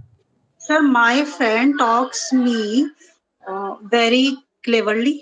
क्लेवरली, बहुत सही। क्लेवरली भी है, वेरी भी है, दोनों एडवर्ब है वहां पे। तो आप लोग अच्छा कर रहे हो, ठीक है। तो चलो ठीक है, अब आगे बढ़ते हैं। एडवर्ब आप लोग Speaks very loud. Speaks very loud, loudly, ठीक है। आगे बढ़ते हैं। अब प्रीपोजिशन। अब देखो, प्रीपोजिशन के बारे में आप सभी जानते हो, प्रीपोजिशन को बचपन से पढ़ते आ रहे हो। एक ऐसा वर्ड होता है, Very loudly. हाँ, वर्ड होता है, ठीक है ईश्वर जी, बहुत अच्छा। आगे बढ़ते हैं। अ word used with a noun और प्रोनाउन। प्रीपोजिशन एक ऐसा वर्ड होता है जो किसी नाउन या प्रोनाउन के साथ यूज किया जाता है to show how the person or thing. जो नाउन या प्रोनाउन है वो कोई पर्सन हो सकता है, कोई थिंग हो सकता है, तो कैसे वो डिनोटेड बाय नाउन और प्रोनाउन, जो भी नाउन या प्रोनाउन से पर्सन या वस्तु डिनोट हो रहा है, वो stand in relation with something else, ठीक है। यानी किसी भी नाउन प्रोनाउन से पहले जो आने वाला वर्ड है वो कैसे दूसरे वाले किसी पार्ट ऑफ स्पीच से कनेक्टेड है। यानी एक तरह से आप ध्यान दें तो प्रीपोजिशन, तो ये जो वर्ड है प्रीपोजिशन, इसी से समझ लो। प्रीपोजिशन हमेशा जो क्या करेगा, किसी नाउन या प्रोनाउन से पहले आएगा। ये अपने दिमाग में सेट कर लो, किसी नाउन या प्रोनाउन से पहले आएगा, उससे पहले पोजीशन लेगा और उस नाउन या प्रोनाउन का संबंध किसी दूसरे पार्ट ऑफ स्पीच से बताएगा। जरूरी नहीं कि नाउन और प्रोनाउन से बताए, किसी भी पार्ट ऑफ स्पीच से उसके संबंध को बता सकता है, ठीक है। तो अब ध्यान दीजिए, जैसे आपके सामने एग्जांपल देखिए, there is a cow in the garden. तो यहाँ पे क्या हुआ जी, इन वर्ड जो है ये संबंध बता रहा है गार्डन के बीच में और काउ के बीच में, ठीक है। इसी प्रकार से देखिए, the girl is fond of music, ठीक है। तो ये जो म्यूजिक है, म्यूजिक और फॉन्ड के बीच में ऑफ वर्ड जो है, ये इनके रिलेशनशिप को दिखा रहा है, ठीक है। तो हमेशा बस एक बात ध्यान देना है कि ये जब भी आएगा वो किसी नाउन या प्रोनाउन से पहले आएगा। तो आने के लिए शर्त निश्चित है कि नाउन या प्रोनाउन से पहले आना चाहिए, लेकिन दूसरे नाउन से, दूसरे किसी जो पार्ट ऑफ स्पीच है उसका फिक्स नहीं है कि वो नाउन प्रोनाउन होगा, वो कोई भी हो सकता है, किसी से भी संबंध बताया जा सकता है, ठीक है। तो ये बात ध्यान रखना, प्रीपोजिशन एकदम सिंपल है, ठीक है। आगे ध्यान दीजिए, प्रीपोजिशन को हम अभी डीपर लेवल पे नहीं जाएंगे, क्योंकि प्रीपोजिशन पे हम एक पूरी क्लास चलाने वाले हैं और लगभग 7, 8 या 10 दिन प्रीपोजिशन की क्लास चलेगी जब भी हम पढ़ाएंगे, क्योंकि हम वहाँ बहुत डीपर लेवल पे पढ़ाएंगे, ठीक है। अभी बस 2-3 चीजें आप ध्यान रखना कि प्रीपोजिशन कितने प्रकार से हो सकते हैं। तो एक आप सभी जानते हो, सिंगल प्रीपोजिशन होता है। सिंगल प्रीपोजिशन जैसे इन हो गया, ऑफ हो गया, एट हो गया, ये सब सिंगल हो गया। फिर अगर एक कंपाउंड प्रीपोजिशन होता है, कंपाउंड में क्या होता है जी, 2 सिंगल प्रीपोजिशन मिलके कंपाउंड प्रीपोजिशन बना देते हैं, जैसे अबाउट हो गया, ठीक है। और इसी तरह बताइए जी, इनटू हो गया, अप टू हो गया, above, across, ठीक है, along. अपान हो गया, ठीक है, अक्रॉस हो गया, ये सब आपके कंपाउंड है। इसी प्रकार से फ्रेजल प्रीपोजिशन होता है, फ्रेजल प्रीपोजिशन।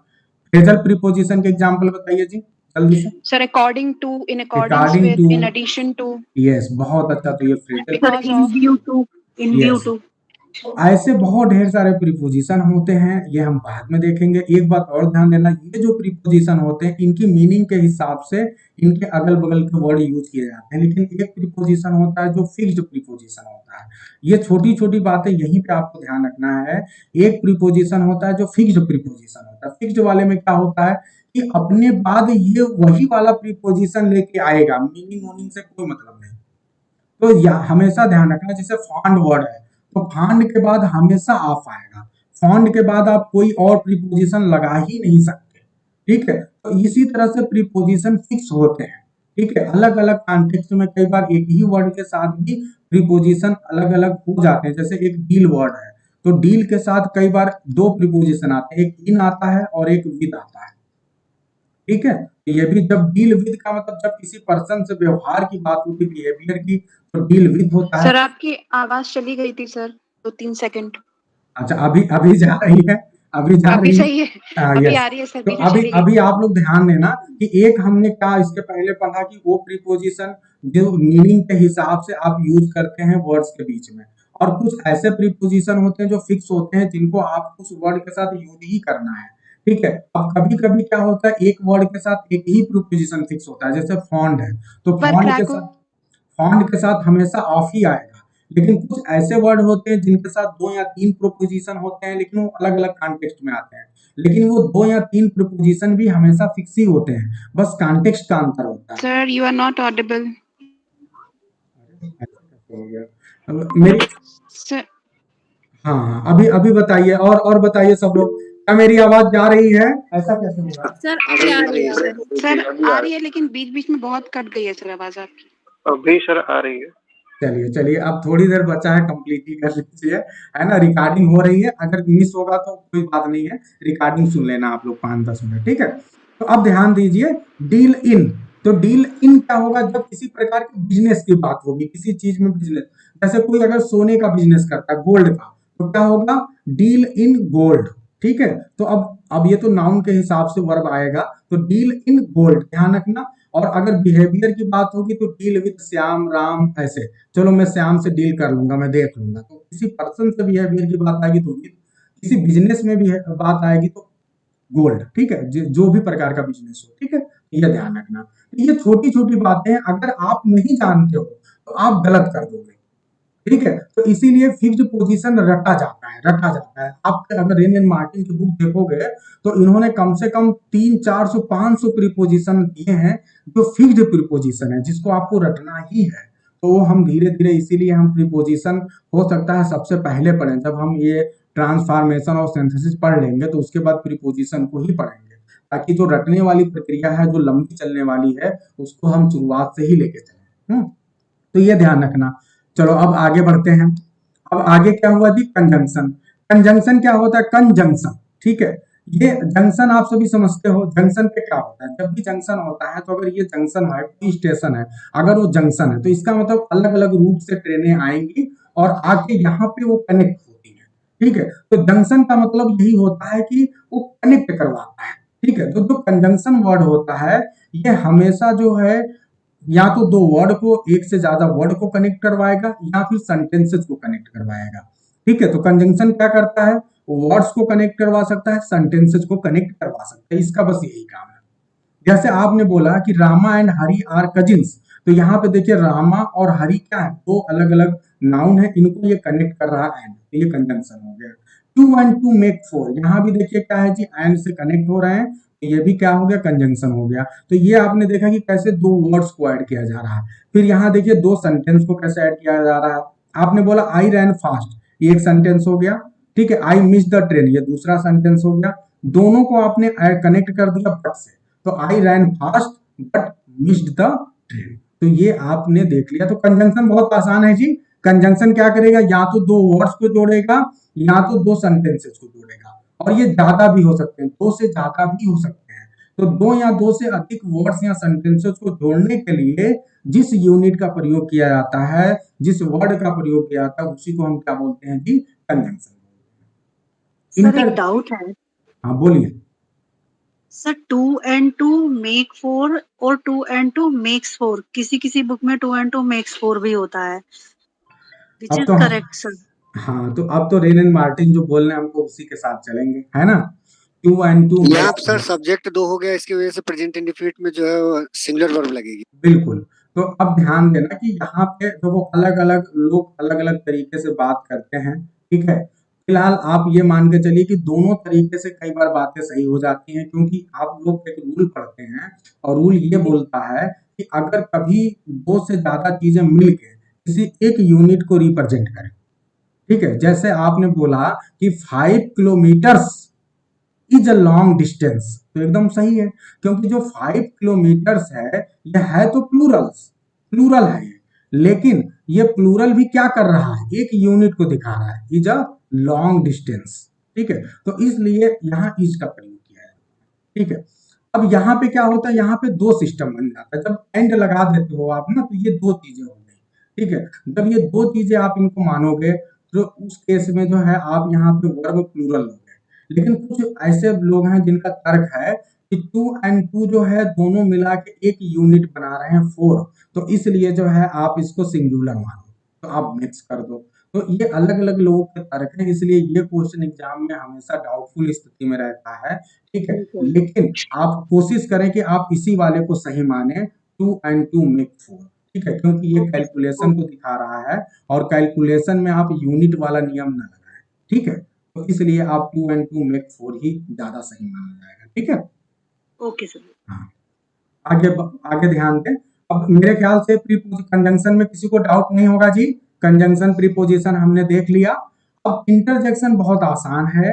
इंटरजेक्शन में है क्या भैया, जो आपने अभी पढ़ा था इसके पहले, एक्सक्लामेटरी सेंटेंस, तो वही तो है।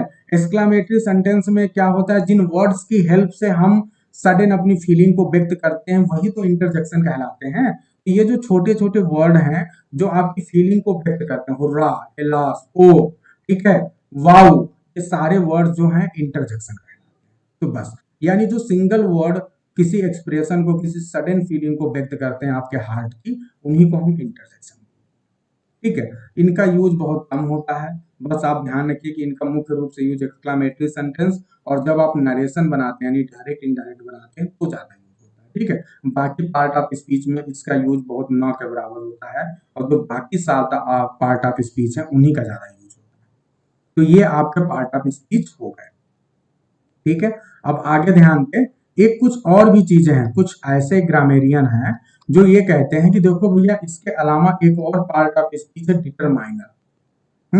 वो कहते हैं कि डिटरमाइनर को भी आप पार्ट ऑफ स्पीच मानो। अब ये डिटरमाइनर होता क्या है? ये कहते हैं कि डिटरमाइनर है जैसे ए, एंड, द हो गया, this, that, these, those, every, each, some, any, my, which, one, two, ETC, ये ऐसे ढेर सारे वर्ड्स हैं। तो ये करते काम क्या है, ये डिटरमाइन करते हैं, लिमिट करते हैं। जो नाउन होता है ना, जो इनके बाद नाउन होता है, उसकी मीनिंग को लिमिट करते हैं, इसीलिए इसको डिटरमाइनर बोलते हैं। यानी ये डिटरमाइन करते हैं। जैसे आपने बोला माई कार, तो इसका मतलब आपने इस कार की जो मीनिंग है उसे डिटरमाइन करते हैं कि कार अब ये किसी और का नहीं रहा, क्योंकि मैंने इस पे क्लेम कर दिया माई कार, ये मेरा हो गया, ठीक है? तो ये हमेशा क्या करते हैं, नाउन की जो मीनिंग है उसको डिटरमाइन, ठीक है, रोक देते हैं कि बस इतनी ही मीनिंग है इसकी, इससे ज्यादा इस पे आप विचार मत करें आप। तो इसीलिए इसको डिटरमाइनर बोलते हैं। अब ध्यान दें, इन दिस बुक, लेकिन जो हम रेन एंड मार्टिन की बुक पढ़ते हैं, इसमें हम क्या करेंगे, डिटरमाइनर को हम इस यूनिट के अंतर्गत पढ़ेंगे, इसको हम एडजेक्टिव के अंतर्गत पढ़ेंगे, क्योंकि जो जितने भी डिटरमाइनर हैं ये कहीं ना कहीं एडजेक्टिव की कैटेगरी में आते हैं, क्योंकि ये नाउन से पहले आते हैं।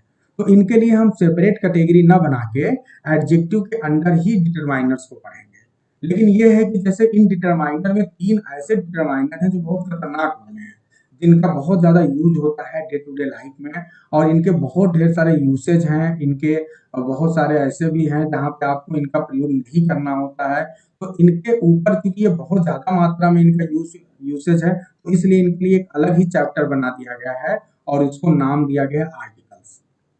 क्लियर है? तो जो डिटरमाइनर्स में ए एंड द है, इनको आप आर्टिकल्स बोलोगे, और इनके लिए रेन एंड मार्टिन बुक में एक अलग से ही चैप्टर है। इसीलिए बोल रहे हैं कि जितने भी डिटरमाइनर्स हैं हम उनको कहाँ रखते हैं जी, एडजेक्टिव में, एक्सेप्ट किसको छोड़कर ए एंड द को, क्योंकि इनके लिए एक अलग ही चैप्टर बनाया गया है आर्टिकल्स। तो अब समझ में आ गया। तो डिटरमाइनर्स कहीं ना कहीं एडजेक्टिव के ही पार्ट माने जाते हैं, ठीक है। और ये जो आर्टिकल्स हैं ये भी कहीं ना कहीं एडजेक्टिव ही है, लेकिन क्योंकि इनके यूसेज बहुत ज्यादा है इसलिए इनको हम सेपरेट चैप्टर के रूप में पढ़ते हैं। अब एक दूसरी बात ध्यान देना है कि ये जितने भी आपके ये क्लासेज आपको दिख रहे हैं, जो पार्ट ऑफ स्पीच आपको दिख रहे हैं, इनको जो है यूज के आधार पे आप एक ही पार्ट ऑफ स्पीच अलग अलग पार्ट ऑफ स्पीच के रूप में यूज हो सकता है। यानी जो एक वर्ड है ना, एक ही वर्ड को आप अलग अलग पार्ट ऑफ स्पीच बना सकते हो इनके फंक्शन के आधार पे। और यही आपके एग्जाम में क्वेश्चन एक आया था, जैसे राउंड वर्ड आया था, तो राउंड वर्ड को 3 पार्ट ऑफ स्पीच के रूप में यूज करने के लिए इस बार आ गया था, ठीक है। तो ऐसे क्वेश्चन एग्जाम में आ जाते हैं, तो आपको तैयार रहना है। सोचिए, अब कोई नहीं सोचा था इतने छोटे से टॉपिक से 3 क्वेश्चन आपके एग्जाम में पूछ दिया जाएगा, लेकिन पूछ दिया गया। तो वो यही चीज है। तो वही ये बता रहे हैं कि as words are divided into different classes according to the work they do in the sentences, it is clear that we can not say to which part of speech a word belong unless we see it used in a sentence. यानी जब तक किसी word को आप sentence में ये न देखें कि ये कैसे यूज हुआ है, आप आंख बंद करके न बोलें कि भैया ये प्रीपोजिशन, ये एडवर्ब है, ये कंजंक्शन है। आप पहले ये देखिए कि वो यूज कैसे हुआ है, तभी आप डिसाइड करिए कि ये कौन सा पार्ट ऑफ स्पीच है। जैसे एक एग्जांपल आपके सामने ये दे रहे हैं कि दे अराइव्ड सून आफ्टर, तो यहाँ पे जो आफ्टर है ये एडवर्ब के रूप में आया हुआ है। लेकिन जो दूसरा आपके सामने एग्जांपल है कि दे अराइव्ड आफ्टर अस, ये यहाँ पे प्रीपोजिशन हो गया है।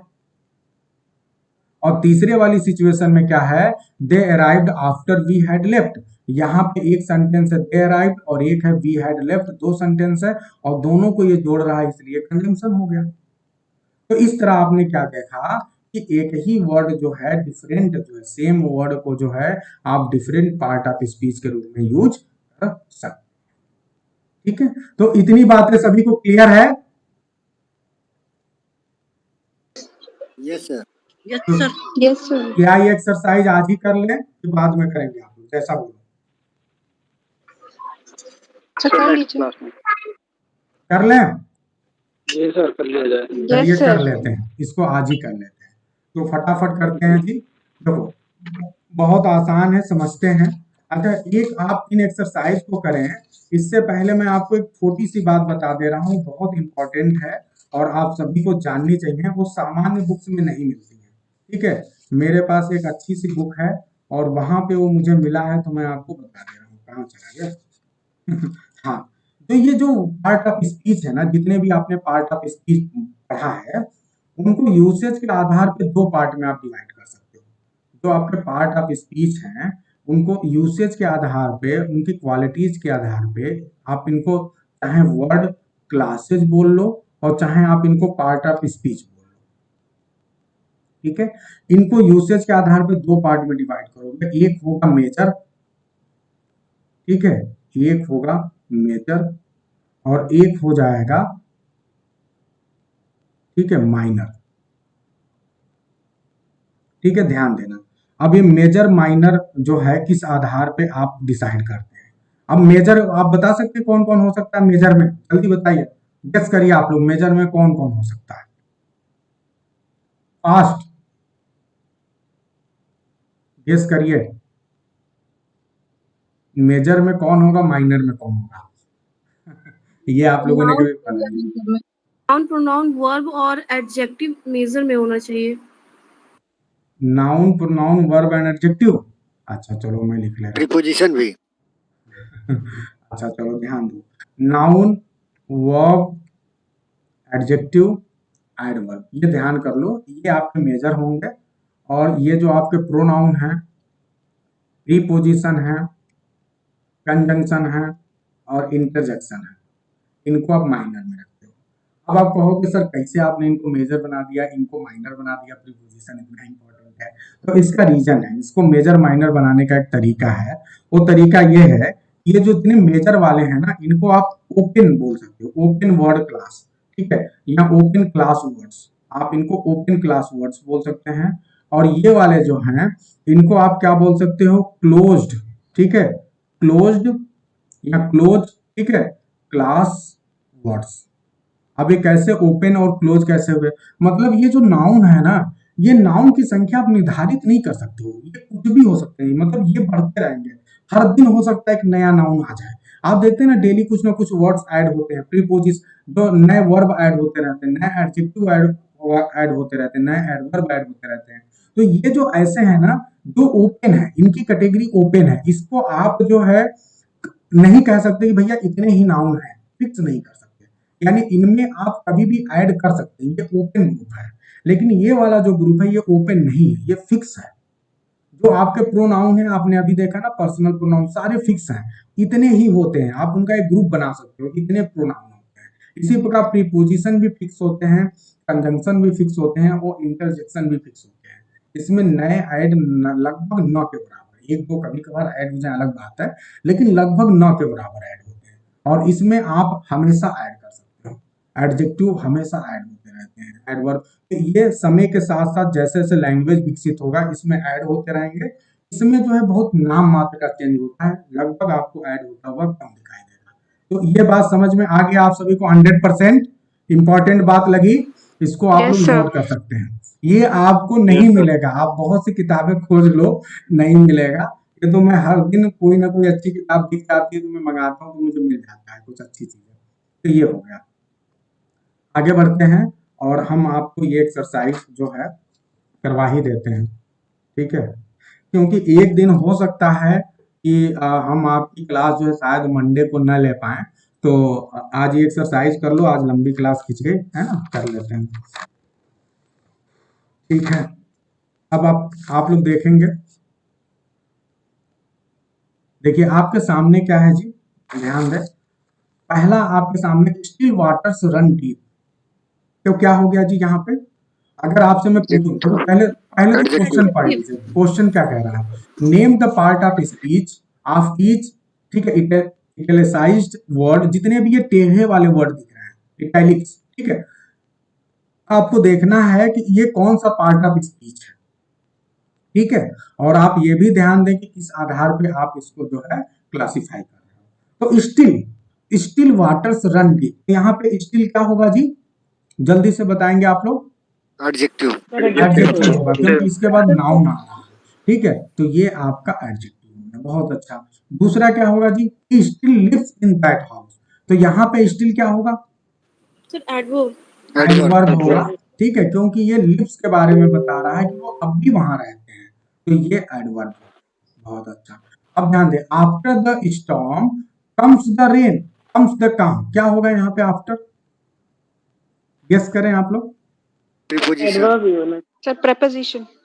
प्रीपोजिशन कैसे होगा सर प्रीपोजिशन नहीं होगा। कंजंक्शन अच्छा, आप लोग एक बात बार बार मैं बोलता हूँ कि सेंटेंस आपको बेवकूफ बना सकता है, बहुरूपिया होता है सर अगर ऐसे लिखें द काम हाँ वही, comes after the storm तो फिर ये preposition रहता, बिल्कुल लेकिन बिल्कुल, तो वैसे ही लिखिए आप वो आपको घुमा दिया है, लेकिन नहीं आप सर, वही उसको तो वैसे ही लिखेंगे, तो आप क्या बोलेंगे, द काम कम्स आफ्टर द स्टॉर्म, ये Storm, इसका yes, सही sir. स्ट्रक्चर है, ठीक है। Yes, sir. तो आप ध्यान देना, आप जब भी पहचाने तो उसके फंक्शन और उसके स्ट्रक्चर को ध्यान देते हुए आप बना लीजिए। इन्वर्जन करते था, यहाँ इन्वर्जन है, तो अब क्या हो जाएगा, यहाँ पे जो आफ्टर होगा, देख रहे हैं स्टॉर्म से पहले आ रहा है, तो ये प्रीपोजिशन है, ध्यान रखना, Yes, sir.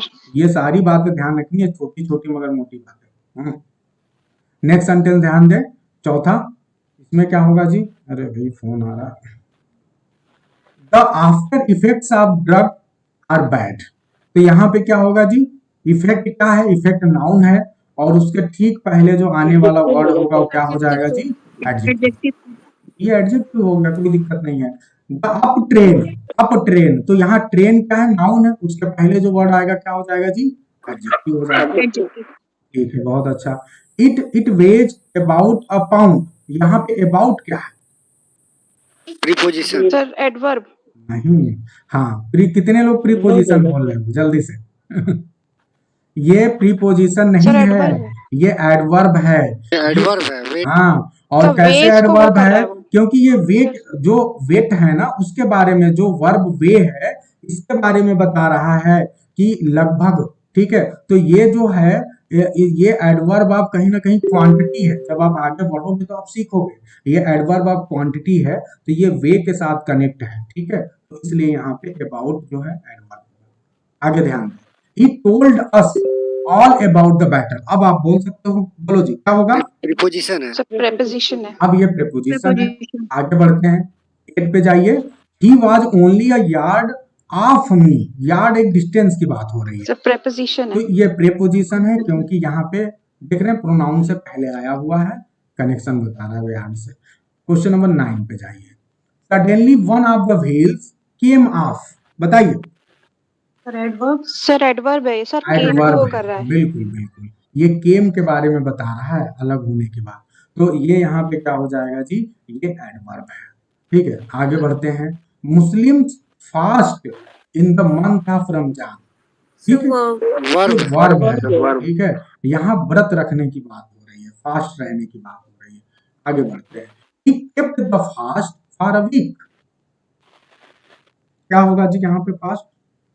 सर नाउन होगा। Yes, Noun? It is noun. इसके पहले आर्टिकल आ गया सर। देखो जब आर्टिकल आ जाए ना, कुछ चीजें तो फिक्स रखो। आर्टिकल का मतलब एडजेक्टिव, तो जब एडजेक्टिव आएगा तो अपने आप बता रहा है कि बाद वाला नाउन हो जाएगा, सिंपल सी बात है ना। तो बहुत सी चीजें कनेक्ट कर सकते हैं। अच्छा आगे बढ़ो, he is on the committee, तो यहाँ पे क्या Preposition, होगा? प्रेपोजिशन है। प्रीपोजिशन। Preposition, sir. यहीं पे एक बात याद रखना कि आप कहोगे सर ऑन द कमिटी, क्या कमिटी के ऊपर बैठेगा वो? तो ध्यान रखना कि ऑन वर्ड का प्रयोग अगर ऑन द कमिटी इसलिए यूज करते हैं जब कोई भी ऑफिशियल कमिटी होती है, ठीक है, फॉर्मल कमिटी की बात करते हैं, उसमें कोई है तो ऑन द कमिटी होता है, इन द कमिटी नहीं होता है, ठीक है, ये चीज। आगे ध्यान दें, लेट अस मूव ऑन, बहुत क्लियर है एकदम। ऑन क्या होगा जी? सर एडवर्ब है। एडवर्ब है, बहुत अच्छा। adverbs. बिल्कुल। क्वेश्चन नंबर 14 ध्यान दें, sit down and rest a while. क्या हो जाएगा जी? व्हाइल यहाँ पे क्या है? Sir Noun. नाउन होगा सर। Noun. नाउन होगा, एकदम सही है। यहाँ पे ये नाउन होगा और इसका मतलब है फॉर सम टाइम, ठीक है, मतलब कुछ समय की बात हो रही है, टाइम की बात हो रही है, तो ये नाउन है। आगे बढ़ते हैं, 15 question, I will watch while you sleep. तो यहाँ पे क्या होगा? Preposition. कंजक्शन कंजंक्शन है sir. Conjunction, I will Conjunction. Watch और यू स्लीप को हाँ। ज्वाइन कर रहा है। हाँ, तो इसलिए कंजंक्शन है क्योंकि ये पूरा पूरा सेंटेंस है, ठीक है, ध्यान देना, Yeah, तो इसलिए yeah, यहाँ पे ये कंजंक्शन हो गया। अब ध्यान दो, वाइल अवे, तो यहाँ पे वाइल यहाँ क्या है? They while away their evening with books and games. बताओ जी। सर ये वर्ब लग रहा है। सर वर्ब है सर। हाँ, ये ध्यान रखना, ये बहुत ही अच्छा फ्रेजल वर्ब है, आपके एग्जाम में पूछा जा सकता है। While away. वाइल अवे का मतलब होता है to spend time. Okay, sir.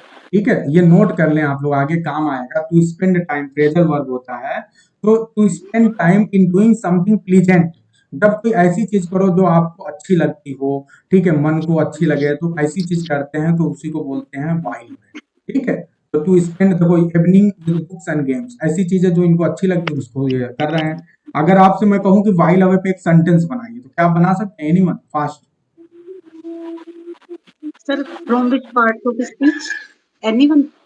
नहीं, कोई नहीं, हम सिर्फ आपसे फ्रेजल वर्ब पूछना चाहते हैं। वाइल अवे पे एक सेंटेंस बनाया, एनीवन?